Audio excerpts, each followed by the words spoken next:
To guys, panoorin natin yung depensa ni Alcano. Pwede na itong pinahang dito sa kaliwa eh.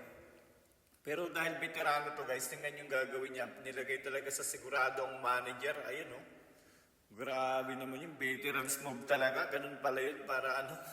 Mahirapan yung kalaban guys. Tingnan niyo yung banda ng kalaban. Isa lang dyan lang sa kaliwa oh.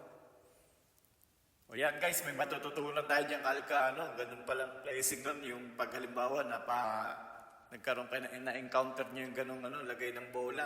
O yun, bad shot. Wala na, 4 na bola na yun, ball in hand.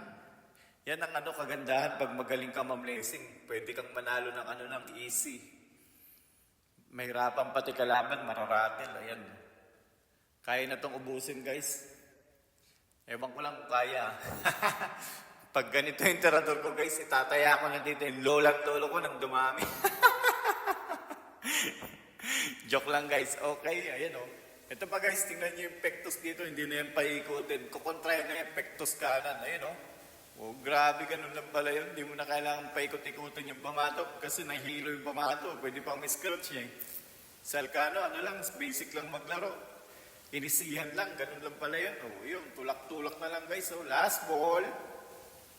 Baka si Last Ball kabag yan. Hindi, joke lang. Magaling yan. Alcano yan eh. Champion yan. Bang! Game ball!